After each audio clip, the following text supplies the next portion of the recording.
Very good morning to all, very good afternoon, very good evening, and very good night. In this lecture, we will discuss first application of Gauss law. या Gauss लॉचा use करून आपण electric field कुठल्याही पॉइंटला find करू शकतो. तर त्यापैकी एक ॲप्लिकेशन आज आपण या लेक्चरमध्ये डिस्कस करणार. सोपं आहे, व्यवस्थित लक्ष देऊन पहा. To find electric field intensity. To find electric field intensity म्हणजे value of E due to uniformly charged spherical cell.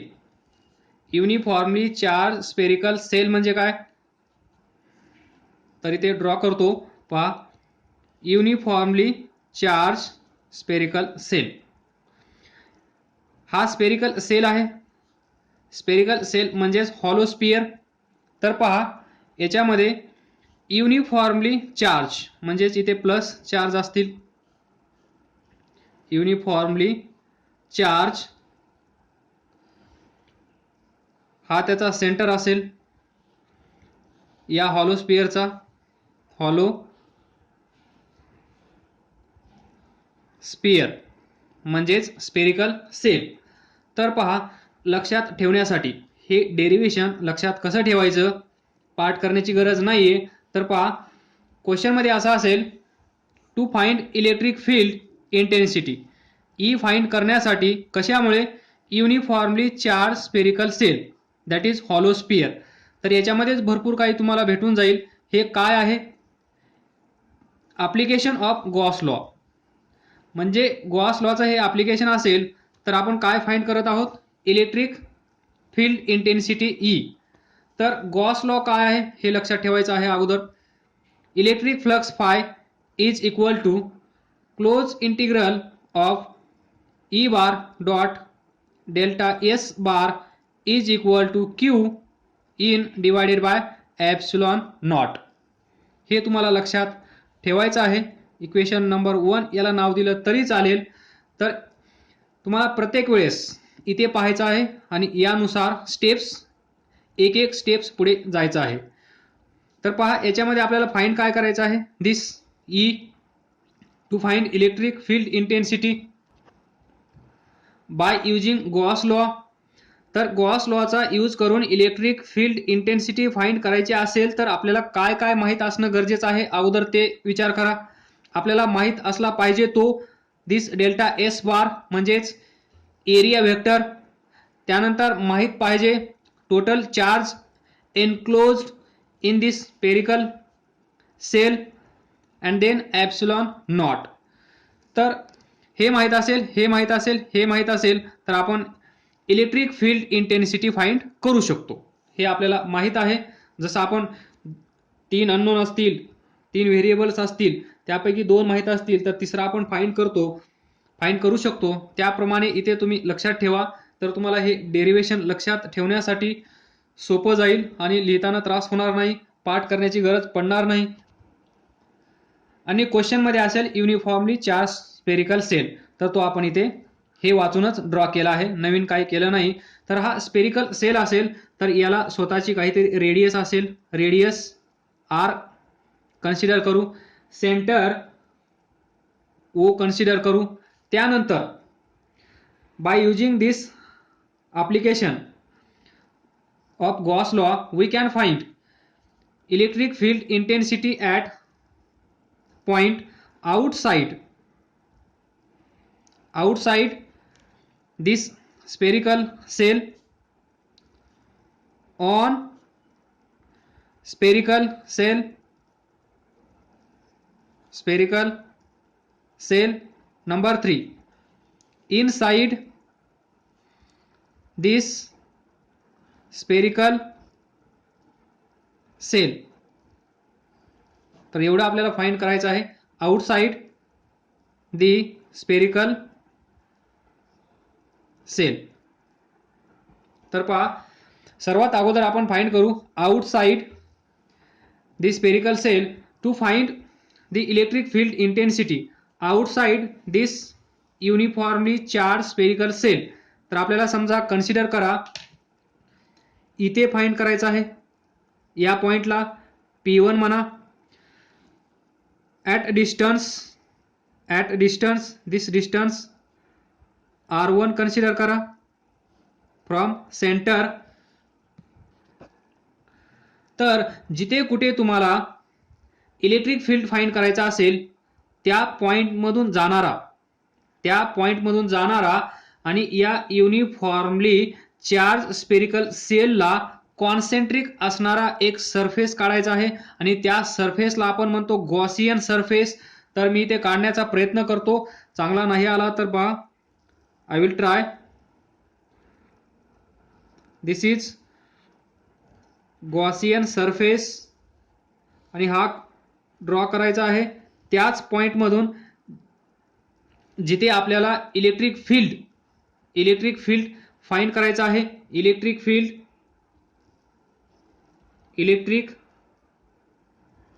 E या पॉइंटला फाइंड करण्यासाठी that is EP1 is equal to question mark. तर पहा इथे इलेक्ट्रिक फील्ड फाइंड करण्यासाठी या पॉइंटमधून जाणारा या uniformly charge spherical सेलला that is hollow स्पिअरला concentric असणारा एक सरफेस आपण ड्रॉ केला आणि या सरफेसला नाव द्या Gaussian surface. This is called as Gaussian surface. याच्याशिवाय आपण इलेक्ट्रिक फील्ड या पॉइंटला काढू शकणार नाही. तर आता आपल्याला भेटला आहे तो कोण, this Gaussian surface. Then we can show electric flux और इलेक्ट्रिक फील्ड लाइन्स. तर पहा हा जो स्पेरिकल सेल आहे हा कसा आहे, युनिफॉर्मली चार्ज. तर जिथे कुठे पॉझिटिव्ह साइन असेल, लक्षात ठेवा, जिथे कुठे पॉझिटिव्ह साइन असेल तिथे इलेक्ट्रिक फ्लक्स किंवा इलेक्ट्रिक फील्ड लाइन्स और इलेक्ट्रिक फील्ड कसा असेल, रेडियली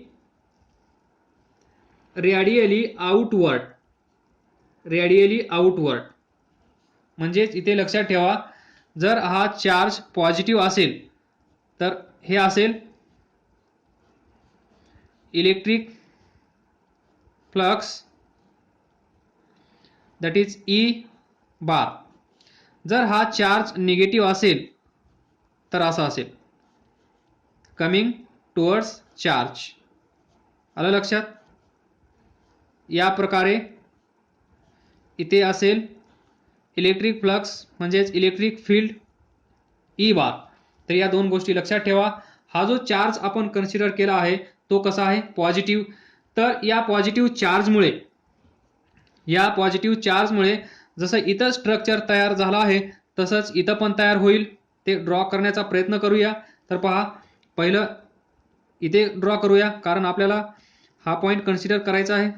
तर या डायरेक्शनमध्ये, त्यानंतर या डायरेक्शनमध्ये, त्यानंतर या डायरेक्शनमध्ये. सॉरी, हा पार्ट कन्सिडर करायचा नाहीये. इलेक्ट्रिक फील्ड इथून सुरुवात होईल, इथे पॉझिटिव्ह चार्ज आहे या डायरेक्शनमध्ये, त्यानंतर या डायरेक्शनमध्ये, त्यानंतर या डायरेक्शनमध्ये, या डायरेक्शनमध्ये डाऊनवर्ड, या डायरेक्शनमध्ये, याला अपोजिट इकडे या डायरेक्शनमध्ये. अजून आपण ड्रॉ करू शकतो. तर पहा, थोडं व्यवस्थित दिसेल, चांगलं दिसेल, तुम्हाला इंटरेस्ट पण येईल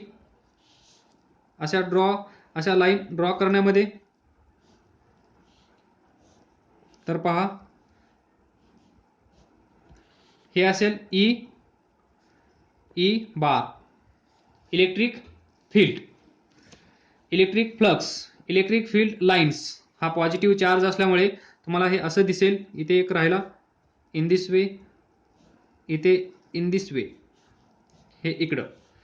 तर पहा आता व्यवस्थित दिसत आहे. टू फाइंड इलेक्ट्रिक फील्ड आपण एक हा uniformly charge spherical shell consider केला. त्याच्यानंतर इथे इलेक्ट्रिक फील्ड फाइंड करण्यासाठी याच्यातून जाणारा एक सरफेस ड्रॉ केला. त्या सरफेसचं नाव आहे गॉसियन सरफेस. परत रिपीट करत आहे, बोर होऊ नका, तुम्हाला पाठ होणं हा माझा उद्देश आहे. तर पहा, next now come to this equation, that is Gauss law, because it is application of Gauss law. याच्यापासूनच आपल्याला इलेक्ट्रिक फील्ड भेटणार आहे. तर डेल्टा एस, तर हा पॉईंट आपण कन्सिडर केला आहे. इथे आपल्याला फाइंड करायचा आहे इलेक्ट्रिक फील्ड. तर इथे छोटासा पार्ट कन्सिडर करूया. हा जो गॉसियन सरफेस आहे, या गॉसियन सरफेसचा डायरेक्ट आपल्याला इलेक्ट्रिक फ्लक्स फाइंड करता येणार नाहीयेत. त्यासाठी आपण काय करू, छोटासा एक पार्ट कन्सिडर करू. दिस, हा छोटासा पार्ट कन्सिडर केला, याचा एरिया ds याचा. त्यानंतर इथे पहा, पाठीमागे आपण डिस्कस केलं होतं, हा सरफेस असेल ds, बरोबर. तर याला जो ही लाईन परपेंडिक्युलर आहे, ही लाईन, या लाईनला आपण काय म्हणतो, एरिया वेक्टर. तर या सरफेसचा एरिया वेक्टर कुठे असेल, या सरफेसचा एरिया वेक्टर इथे असेल. दिस इज एरिया वेक्टर. त्याला आपण काय म्हणतो, ds बार. आलं लक्षात. एरिया ds, त्याचा एरिया वेक्टर ds बार. इथे पहा, ds हा एरिया, त्याचा एरिया वेक्टर ds बार. आपण तिथे डेल्टा एस बार असं लिहिलं होतं, इथे पण तेच लिहिलं आहे. तर तो डिफरन्स मी तिथे सांगितला आहे. फायनाईट चेंज असेल तर हे आपण वापरतो, छोटासा चेंज असेल तर डी वापरतो. तर आपण इथे डी मध्ये ज्यावेळेस इंटिग्रेशन काढायची वेळ येईल त्यावेळेस 100% तुम्ही डी यूज करू शकता. या दोघांमध्ये कन्फ्यूज होऊ नका. डायरेक्ट जर असं असेल तर असं घ्या, ज्यावेळेस तुम्हाला इंटिग्रेशन काढायची वेळ येईल त्यावेळेस, कारण हा डेरिव्हेटिव्ह आहे. इंटिग्रेशन डेरिव्हेटिव्ह अपोजिट प्रोसेस, त्यामुळे सोपं जाईल. तर पहा, इथे आपण हा एरिया कन्सिडर केला, त्याचा एरिया वेक्टर पण दाखवला, म्हणजे आपल्याला ही व्हॅल्यू भेटली. तर आता या छोट्याशा सरफेससाठी, हा जो छोटासा सरफेस आहे, या छोट्याशा सरफेस मधून जाणाऱ्या आपण काय फाइंड करणार, इलेक्ट्रिक फ्लक्स फाइंड करूया आपण. याच्यामधून जाणाऱ्या, इथून निघत असतील, याच्यातून जात असतील अशा, त्या आपण किती आहेत ते फाइंड करण्याचा प्रयत्न करूया. तर पहा, आपल्याला माहित आहे इलेक्ट्रिक फ्लक्स कसं फाइंड करतो आपण. This phi is equal to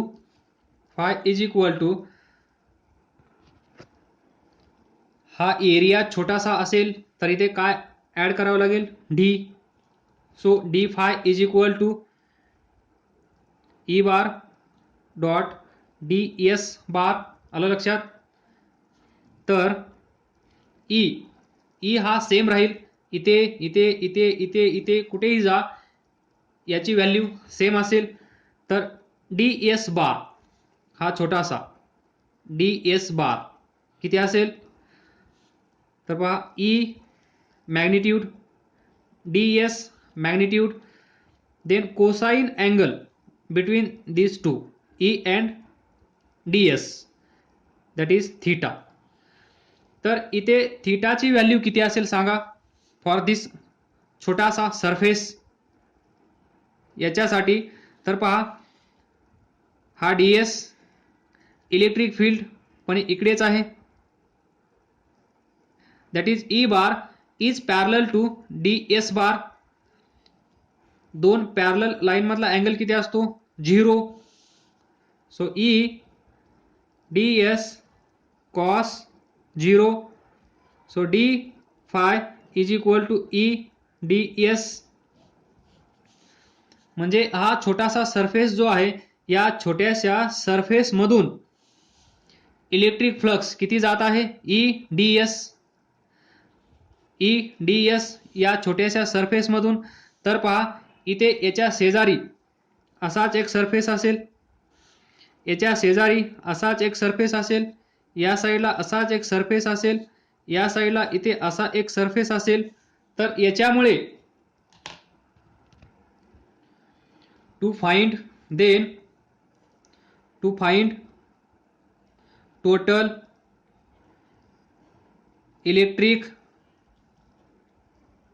flux, या फ्लक्स कशा आहेत, या छोट्याशा एरियामधून जाणाऱ्या आपल्याला फाइंड करायच्या आहेत. Electric flux through this Gaussian surface, आणि हा गॉसियन सरफेस बनला आहे फ्रॉम दिस छोटे छोटे छोटे छोटे पार्ट्स. तर हे सर्व पार्ट्स ऍड केले तर आपल्याला काय भेटेल, total electric flux.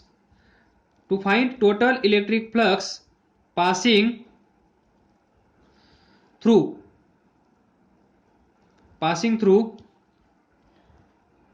this Gaussian surface. To find this total electric flux, we know that if E is uniform, uniform आपण म्हणू शकत नाही कारण इथे डायरेक्शन सेम नाहीये. या पॉइंटला पहा, इलेक्ट्रिक फील्डची डायरेक्शन अशी आहे, इथं अशी आहे, इथं अशी आहे, आणि वेक्टर क्वांटिटी म्हणल्यानंतर त्याला मॅग्निट्यूड असलं पाहिजे, डायरेक्शन असली पाहिजे, आणि जर त्याला युनिफॉर्म म्हणायचं असेल तर दोन्ही पण सेम असलं पाहिजे, पण इथे असं नाहीये. तर पहा, to find total electric flux passing through this Gaussian surface, we know that phi is total electric flux is given by closed integral of E bar dot ds bar. Here we can write, see here, see value of this E bar dot ds bar, E bar dot ds bar is EDS, because या सरफेसवर तुम्हाला हे पण लक्षात ठेवा, हा surface spherical असेल तर याची नॉर्मल कशी असते, परपेंडिक्युलर और पासिंग थ्रू सेंटर. स्पियरची नॉर्मल हमेशा सेंटरमधून पास करते, हे पण लक्षात ठेवा. तर इथे पहा, याची व्हॅल्यू किती आहे, EDS. So we can write EDS, then phi is equal to E, बाहेर घेऊ शकतो, क्लोज इंटिग्रल ऑफ ds. तर व्हॉट इज दिस ds, या इथे हा ds, हा ds, हा ds, हा ds, हा ds, हा ds, हा हा हा हा आणि सो ऑन. हे सर्व ds ऍड केले तर तुम्हाला काय भेटेल इथे, एनी गेसेस. हे सर्व ds, हा छोटासा एरिया ds, हा खूप छोटा असेल, असा तो मी मोठा काढला आहे. असे छोटे छोटे एरिया आपण या गॉसियन सरफेसवर ड्रॉ करू शकतो. त्यांना जर ऍड केलं बाय युजिंग इंटिग्रेशन टेक्निक तर तुम्हाला काय भेटेल, काय भेटेल, any guesses, any guesses. This is area, छोट्या सरफेसचा छोटासा एरिया. सर्वांना ऍड केलं तर जाऊ द्या, आता सांगतो. Phi is equal to E, हा काय आहे, गॉसियन सरफेस काय आहे, स्पेरिकल शेप. स्पेरिकल शेपचा सरफेस एरिया किती असतो, 4 पाय r स्क्वेअर. तर इथे पहा, रेडियस किती आहे, R1, म्हणून इथे R1. So I can write here 4 pi R1 square.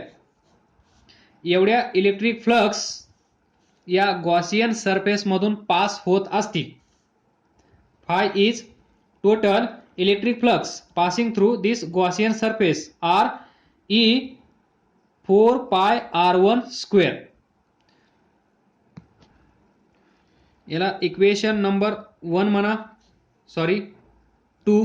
1 आपण इथे कन्सिडर केला आहे. स्टेटमेंट ऑफ गॉस लॉ, याला 1 कन्सिडर केला आहे, याला 2. तर पहा, आपल्याला फायची व्हॅल्यू भेटली आहे, that is this, he side भेटली आहे. राईट साईडला पहा, Q in, total charge in side this close Gaussian surface किती आहे, हा प्लस प्लस प्लस प्लस, याला आपण कन्सिडर करूया Q. हा चार्ज किती आहे, क्यू आहे. या गॉसियन सरफेसच्या आतमध्ये हा सरफेस असेल तर या सरफेसच्या आतमध्ये चार्ज किती आहे, क्यू, याच्या आतमध्ये. आणि या युनिफॉर्मली चार्ज स्पेरिकल सेल याच्या आतमध्ये चार्ज येणार नाही, याच्या सरफेसवरच तो चार्ज असेल. हे लक्षात ठेवा, पुढे आपण ते डिस्कस करणार आहोत. तर इथे एवढंच लक्षात ठेवा की चार्ज कुठे असतो, सरफेसवर. तर we get two equations. One standard phi is equal to close integral E bar d S bar is equal to, तिथे मी डेल्टा एस लिहिला आहे, तिथे चेंज करा म्हणजे कन्फ्युजन नको. डी एस बार, तर इथे पण डी एस बार, या साईडला Q in divided by epsilon not. Equation 1 याला दिला आहे. नंतर आपल्याला फायची व्हॅल्यू किती भेटली आहे, phi is equal to E 4 pi R1 square, याला आपण इक्वेशन नंबर 2 म्हणलं आहे. तर इक्वेशन 1 अँड 2 इक्वेट आपण करू शकतो बाय इक्वेटिंग इक्वेशन 1 अँड 2. या दोन इक्वेशनच्या लेफ्ट साइड पहा, इलेक्ट्रिक फ्लक्स. तर या दोन इक्वेशनच्या राईट साइड पण सेम असल्या पाहिजेत. तर त्यावरून आपण असं लिहू शकतो E is equal to 4 pi R1 square, sorry, E 4 pi R1 square is equal to Q in divided by epsilon naught. तर इथून आपण फाइंड करू शकतो E ची व्हॅल्यू. Q इन किती आहे, Q upon epsilon not. So Q upon 4 pi R1 square epsilon not. आलं लक्षात. तर याला थोडंसं व्यवस्थित लिहा. 1 upon 4 pi epsilon naught into Q upon R1 square. So E is equal to, यालाच आपण कन्सिडर केला आहे EP1, that is electric field at point P1 that is outside. हा युनिफॉर्मली डिस्ट्रीब्युटेड किंवा चार्ज स्पेरिकल सेल असेल, Q असे charge असतील, आणि आपल्याला इलेक्ट्रिक फील्ड या पॉइंटला पाहिजे असेल दॅट इज आउटसाइड. याची रेडियस R असेल, हे डिस्टन्स R1 असेल. तर लक्षात ठेवा R1 ग्रेटर दॅन R, ही कंडिशन इथे सॅटिस्फाय होत आहे. या कंडिशनमध्ये that is R1 greater than radius of this hollow sphere. तिथे जर आपल्याला इलेक्ट्रिक फील्ड फाइंड करायचा असेल तर आपण असं फाइंड करू शकतो 1 upon 4 pi epsilon not. He total term constant असेल, क्यू म्हणजे हा चार्ज. इथे आपण गॉसियन सरफेस ड्रॉ केला तर Q in that is total charge inside this Gaussian surface is Q divided by हे डिस्टन्स, या डिस्टन्सचा स्क्वेअर R1 स्क्वेअर. तर असं तुम्ही फाइंड करू शकता इलेक्ट्रिक फील्ड आउटसाइड दिस चार्ज स्पेरिकल सेल और हॉलो स्पियर. तर यालाच आपण असं म्हणू शकतो, पहा थोडंसं पुढे जाऊन डिस्कस केलं तर हा पॉइंट इथे आहे P1. या P1 पॉइंटसाठी हा चार्ज इथे आहे. तर याचा अर्थ काय आहे पहा, हा टोटल चार्ज, हा जो टोटल चार्ज आहे सेंटरला कॉन्सन्ट्रेट झाला आहे असं कन्सिडर करा. म्हणजे हा Q, हा हॉलो स्पियर, इथला चार्ज इथे सेंटरला आला आहे असं कन्सिडर करा Q. हे डिस्टन्स आहे R1. तुम्हाला इलेक्ट्रिक फील्ड पाहिजे या पॉइंटला, तर हे आपण कसं फाइंड करतो, 1 अपॉन 4 पाय एप्सिलॉन नॉट पा चार्ज. या चार्जमुळे या पॉइंटला इलेक्ट्रिक फील्ड किती असेल हे आपल्याला फाइंड करायचं आहे. That is E is equal to question mark, आणि ते आपण असं फाइंड करू शकतो ई इज इक्वल टू 1/4πε0. हा चार्ज इथे कन्सिडर करायचा, हा टोटल चार्ज या हॉलो स्पिअरवर जो युनिफॉर्मली डिस्ट्रीब्यूट झाला आहे तो सेंटरला आहे असं कन्सिडर करा थोड्या वेळासाठी. तर तुम्हाला हा चार्ज, हा पॉइंट पी, इथे चार्ज क्यू असेल, हे डिस्टन्स R1 असेल, तर ही छोटीशी डायग्राम लक्षात ठेवा. तर इथून तुम्ही ई या पॉइंटला फाइंड करू शकता. ई इज इक्वल टू 1/4πε0 हे फिक्स असेल इन टू हा charge Q divided by this distance square. आलं लक्षात?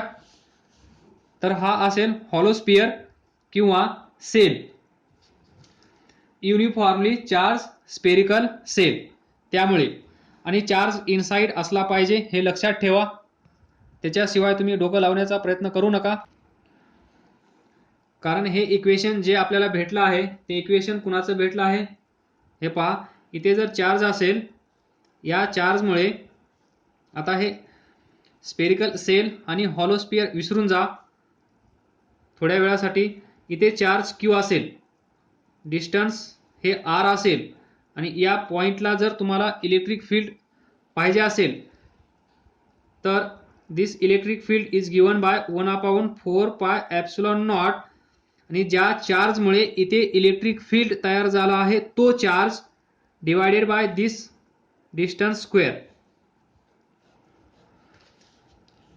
असं आपण इलेक्ट्रिक फील्ड फाइंड करत असतो, आणि हाच फॉर्म्युला आपल्याला इथे भेटला आहे. म्हणून आपण असं म्हणू शकतो की हा जो स्पेरिकल सेल आहे, हा जो हॉलो स्पियर आहे, याला सेंटरला कॉन्सन्ट्रेट करा. हा सेंटरला आहे असं इमॅजिन करा. त्यानंतर तुम्हाला असं दिसेल, आणि असं असल्यानंतर तुम्हाला इलेक्ट्रिक फील्ड अशी भेटते हे माहीत आहे. तर हे लक्षात राहील. तर आपण कन्क्लुजन लिहू शकतो. A uniformly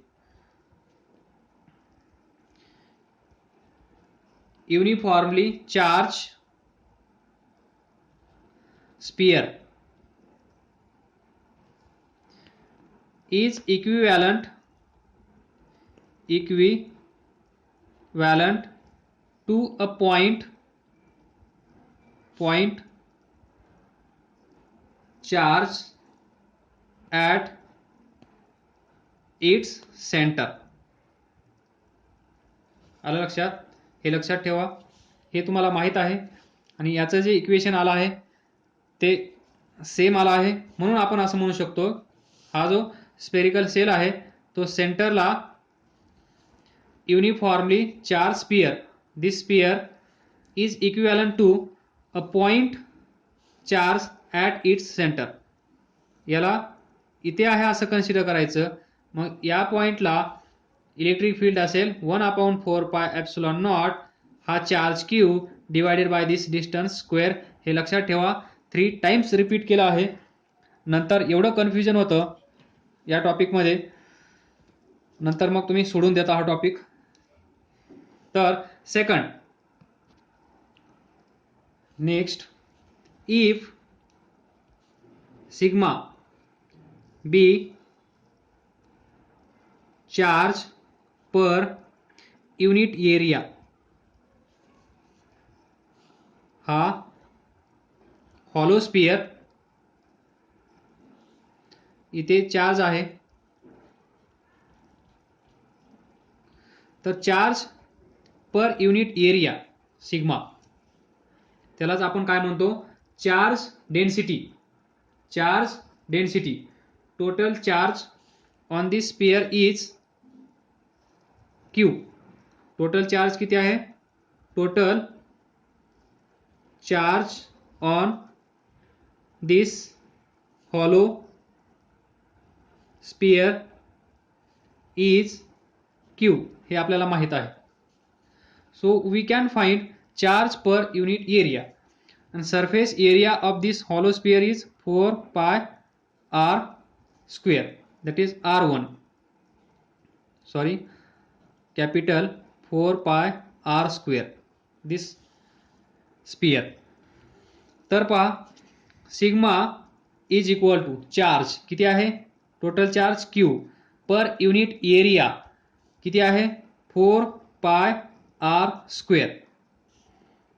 तर हे इक्वेशन तुम्ही इथे ठेवा तर तुम्हाला सेकंड फॉर्म भेटेल.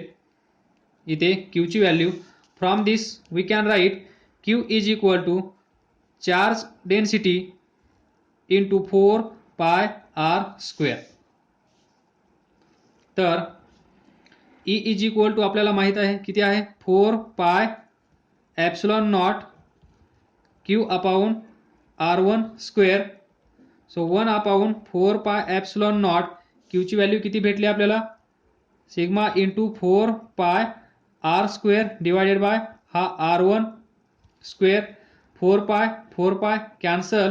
तर हे इक्वेशन काय भेटेल तुम्हाला सिग्मा अपॉन इथे वर असेल r square divided by epsilon not R1 square. तर हा असेल सेकंड फॉर्म. म्हणजे हे पण तुम्हाला लक्षात ठेवावं लागेल. E is equal to sigma upon epsilon naught r upon R1 square. Sigma upon epsilon naught r square upon R1 square. हा r म्हणजे जिथे चार्ज डिस्ट्रीब्यूट झाला आहे त्याची radius that is hollow sphere, आणि R1 म्हणजे जिथे आपल्याला इलेक्ट्रिक फील्ड फाइंड करायचे आहे तो r दॅट इज R1. तर हा r आणि हा R1 लक्षात ठेवा. इथे R1 is greater than r हे पण लक्षात ठेवा. तर राहिलेल्या दोन केसेस, पहिली केस झाली आउटसाइड दी स्पेरिकल सेल आपण इलेक्ट्रिक फील्ड फाइंड केलं. तर राहिलेल्या दोन case that is electric field on this spherical shell और hollow sphere, then inside this spherical shell याच्या आतमध्ये इथे इलेक्ट्रिक फील्ड किती असेल, या सरफेसवर इलेक्ट्रिक फील्ड किती असेल हे आपण नंतर फाइंड करूया इन नेक्स्ट लेक्चर. तोपर्यंत अभ्यास करत राहा, डाऊट असेल तर विचारत राहा, पुढे जात राहा. All the best. थँक्यू.